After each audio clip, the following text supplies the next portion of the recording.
Imagine turning 12, and that's it. That's the whole thing. No teenage years, no 20s, no midlife crisis, no retirement, no old age. Just 12 years.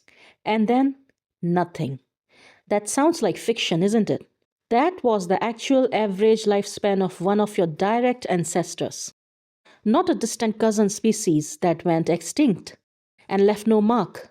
A creature so central to your existence that without it, you wouldn't be reading this sentence right now. And scientists didn't guess this number.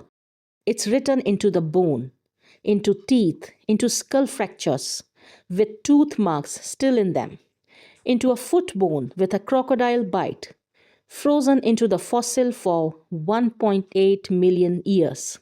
The reason your ancestors died at 12 isn't just a grim fact of prehistory, it's the origin story of some of the most well documented patterns in human psychology today, the ones running in your own head right now. November 4th, 1960, Olduvai Gorge, Tanzania. A 20-year-old named Jonathan Leakey is digging in the dirt under a brutal sun. He spots a jawbone, then a skull fragment, then 21 tiny hand bones. This skeleton would later be nicknamed Johnny's Child, using potassium argon dating. Scientists place this creature at roughly 1.8 million years old. Its hand bones could form a precision grip, the same grip you're using right now to hold your phone. That meant tool making. That meant a mind capable of something no ape had ever managed. So they gave it a new name, Homo habilis, handy man, the very first member of your own genus, the literal starting point of the lineage that eventually became you. Then came the detail that changes everything. Studying the teeth, unerupted wisdom teeth, unfused growth plates, the verdict was unavoidable. Johnny's Child died at 12 or 13 years old. One unlucky kid in the sea of survivors, you would assume. Except more skeletons kept surfacing across East Africa over the following decades. Eventually, more than 2 dozen. Researchers ran the numbers using teeth, enamelware, microscopic chew scratches, dental development, calibrated against known aging patterns. The same forensic method used to age skeletal remains in the criminal cases today. The results stunned even the scientists running the study. The average age at death was 12.84 years. Not some individuals died young. The average. Most of these species died between the age of 10 and 14. Only one specimen ever made it to 25. Nobody found evidence of a single individual reaching 30. Even that number is likely too generous. Paleodemographers called this taphonomic bias. Baby bones are fragile. They barely survive burial, let alone 1.5 million years underground. So infants and toddlers who died are almost entirely missing from the fossil record. Factor them back in, and the real average likely drops into single digits. The version of your ancestor you're picturing right now, an adult, a hunter, a capable provider, probably wasn't the norm. The norm was a child. Which contradicts a myth you have probably observed without realizing it, that early humans were the hunters, clawing their way to the top of the food chain. Homo habilis wasn't hunting anyone, it was being hunted. And the biology behind that wrong body, wrong time situation is the same biology that still dictates in part how anxious, cautious, or reckless you feel today. Start with the body.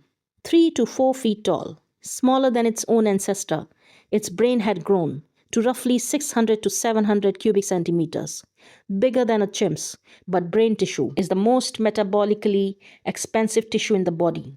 And this creature didn't yet have the tools or hunting skill to justify that cost. No claws, no fangs, feet with no spring arch. So even running was insufficient. Top speed, maybe 20 to 25 kilometers an hour, in short bursts only. Its hands, shoulders, and thumbs sat in an evolutionary no man's land, not quite built for the ground, not quite built for the trees, too slow to escape across open land, too clumsy to reliably disappear into the branches. Now, picture what that body actually had to survive. You're standing in tall grass at dusk. The first thing you hear is a low cough somewhere to your left, a sound built to freeze prey in place. from a lion roughly double the size of today's hunting in a coordinated pack that moves 3 times faster than you ever could. Running is the obvious answer, except you can't outrun it. So the only option left is hide. You make for the nearest tree. That's where the second predator has been waiting. Leopards of this era didn't just hunt on the ground, they specialized in ambushing exactly this kind of escape, climbing after prey that thought it had reached safety. The tree that looked like salvation was actually the trap. So you tried the water instead, because at least nothing can climb in after you there. Except the rivers of this era held crocodiles, strong enough to sever a limb in a single motion. Animals whose tooth marks we still find embedded in Habilis foot bones today, the one place that felt like an exit, had its own ambush predator. Patient and invisible until it wasn't. And if by some chance you made it past all three, ground, tree, and water, there was still the sky. Eagles with 6.5-foot wingspans patrolled overhead, capable of taking a small child directly off open grounds. The one terrain everything else had already made unsafe. Every escape route closed into the next threat. That's not a narrative flourish. That's what the fossil record actually shows.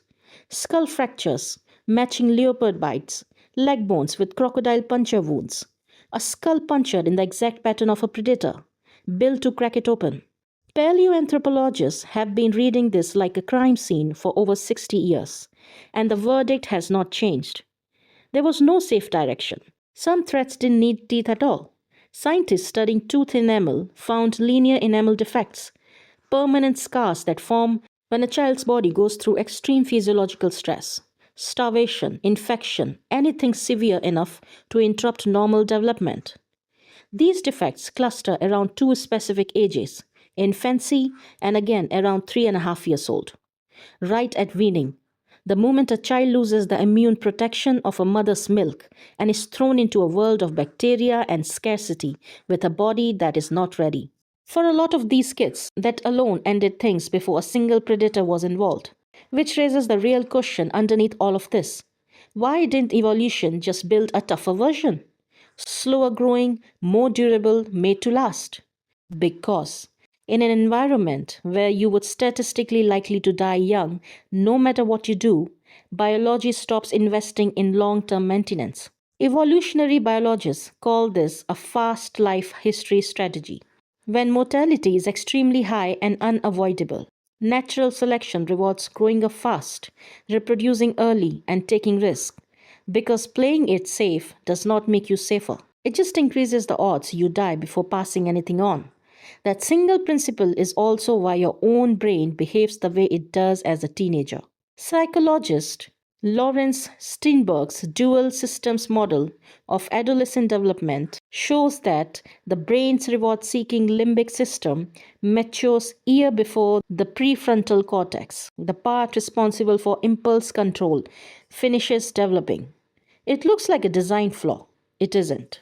In a world where surviving past 20 was never guaranteed, being bold and quick to act was often the only path to reproducing at all, every reckless decision a teenager makes today is a measurable echo of a 1.8 million year old survival algorithm still running in a modern skull.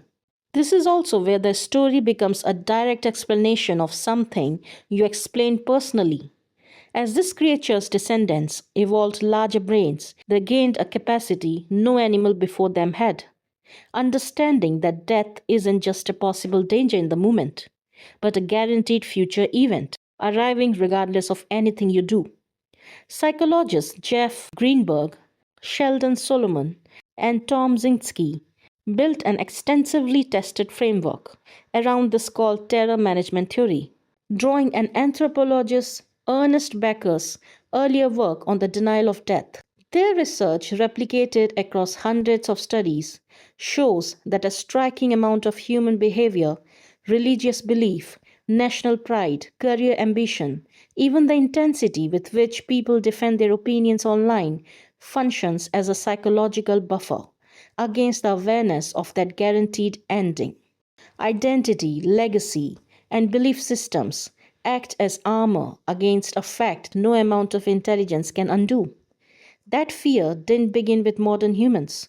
That began on that savannah, in a body with no claws and no speed. The moment a mind became sharp enough to realize the shape in the grass wasn't just a threat in this moment, it was proof that the ending was coming for it too. Eventually, no matter what direction it ran. You're not afraid of death because you're weak.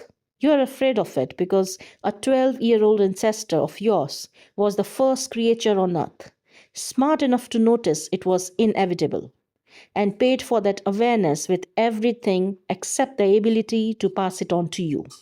Take care, and I will see you in the next one.